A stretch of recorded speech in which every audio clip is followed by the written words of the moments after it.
Iran के खिलाफ अब अमेरिका की नौसेना युद्ध छेड़ने का मन बना चुकी है। क्या इस बार अमेरिका समंदर के मोर्चे से ईरान पर तबाही वाला बम फोड़ने वाला है?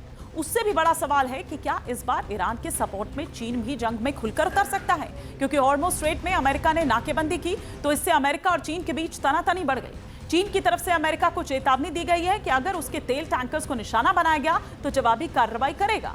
इसी लक्ष्य को ध्यान में रखकर अमेरिका मिडिल ईस्ट के समंदर में लगातार अपनी सैन्य तैनाती बढ़ाता जा रहा है।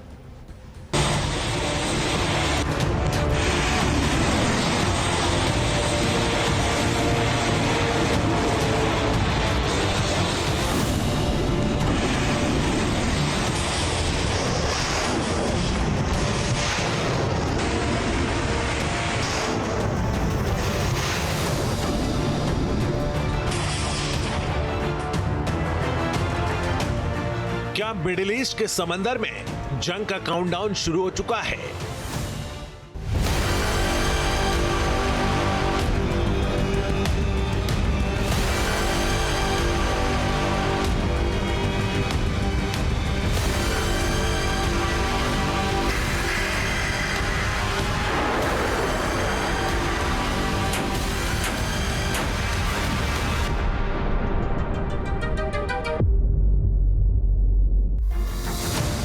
क्या इस बार मध्य पूर्व के समंदर पर दबदबे को लेकर युद्ध का मैदान सज रहा है?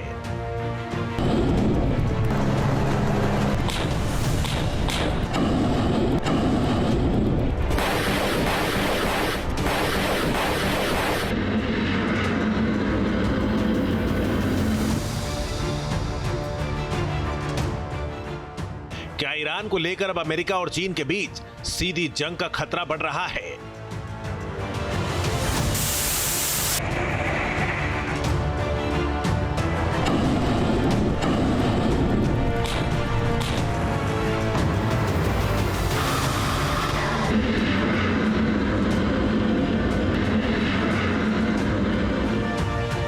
ऐसा कहने की वजह है हॉर्मुज़ स्ट्रेट की नाकाबंदी।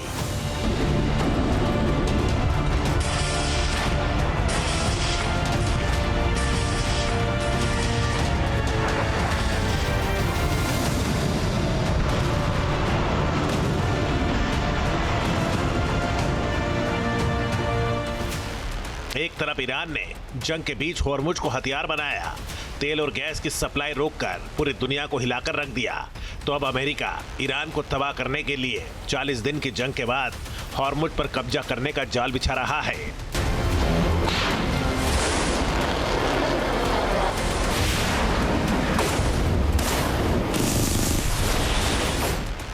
राष्ट्रपति डोनाल्ड ट्रंप के आदेश के बाद अमेरिकी नौसेना ने हॉर्मुज़ स्ट्रेट, फारस की खाड़ी, ओमान की खाड़ी और अरब सागर में भारी सैन्य तैनाती कर दी है।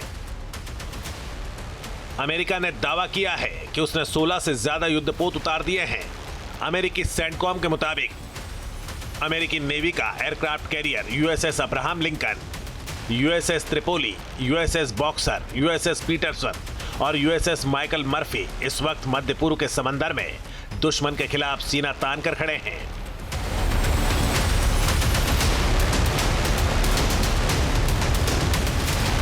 मतलब मिडिल ईस्ट के समंदर में इस वक्त अमेरिका की नेवी फुल एक्शन मोड में है, जो ईरान के तेल कारोबार को रोककर तेहरान को सरेंडर करने पर मजबूर करना चाहती है। अमेरिका ने ओमान सागर और अरेबियन सी के अंदर नेवल ब्लॉकेड लगाया है। इसका उद्देश्य है कि ईरान को, ईरान के बंदरगाहों को, स्ट्रेट ऑफ हॉर्मुज़ में चाहे कोई सा पोर्टो, बंदर आबास टाइप, वहाँ तक जाने वाले जहाज़ों को और वहाँ से आने वाले जहाज़ों को आने जाने नहीं दिया जाएगा। अब यानी कि इसके उद्देश्य दो हैं। पहला, ईरान की गिरी हुई इकोनॉमी को और ज़्यादा ज़मीन के ऊपर लाना, क्योंकि 90% उसका तेल इसी स्ट्रेट ऑफ हॉर्मुज़ से गुजरता है, और चाइना के ऊपर भी शिकंजा कसना, क्योंकि वो तेल ज़्यादा चाइना को आता है।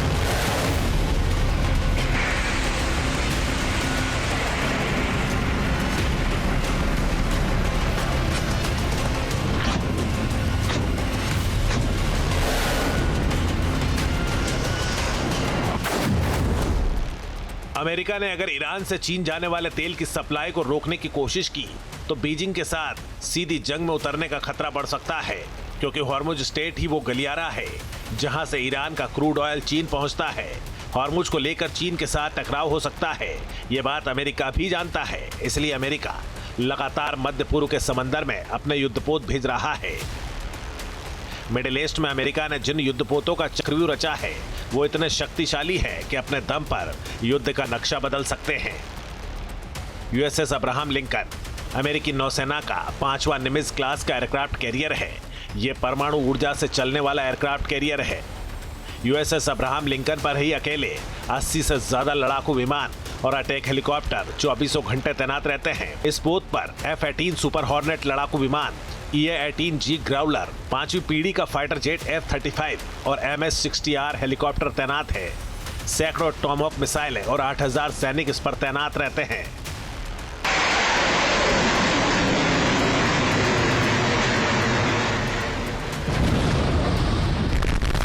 यूएसएस अब्राहम लिंकन लंबे वक्त तक ऑपरेशन कर पाने में सक्षम है। वहीं यूएसएस त्रिपोली भी मध्य पूर्व में मोर्चा संभाल चुका है। ये कोई आम युद्धपोत नहीं है, इसे अमेरिका का तैरता हुआ सैन्य अड्डा या लाइटनिंग कैरियर के रूप में जाना जाता है। यह एम्फीबियस असॉल्ट शिप पारंपरिक युद्धपोतों से बहुत अलग है।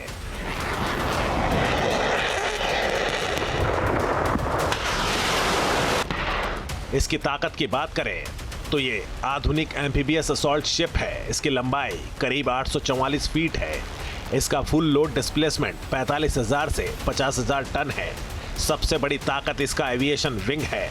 इस युद्धपोत पर आधुनिक F-35B lightning II stealth fighter jets, MV-22 Osprey, tilt rotor aircraft और MS-60S सीओक जैसे अटैक हेलीकॉप्टर्स तैनात हैं। साथ ही करीब 2000 कमांडो भी हमेशा तैनात रहते हैं।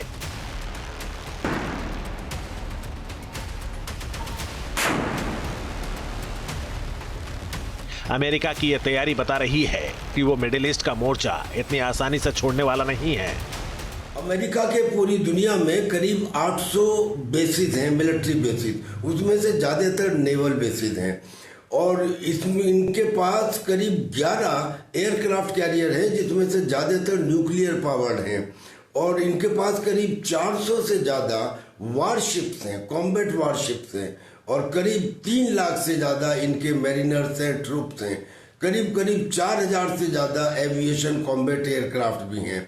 यानी कि अमेरिका की जो नेवी है, ब्लू वाटर नेवी, वो दुनिया में वर्तमान में ताकत के मुकाबले सबसे ज़्यादा ताकतवर है।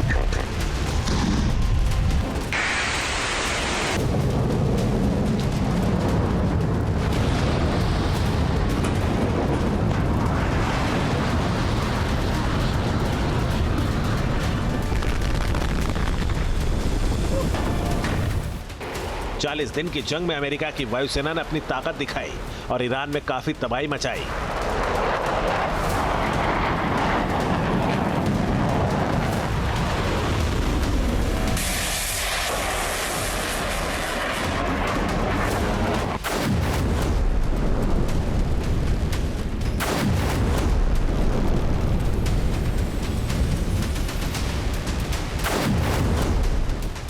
अब अमेरिका की नौसेना एक्शन में है, जिससे इशारा मिल रहा है कि अमेरिका इस बार हॉर्मुज में ब्लॉकेड के जरिए ईरान और उसके मददगार चीन पर नकेल कसना चाहता है।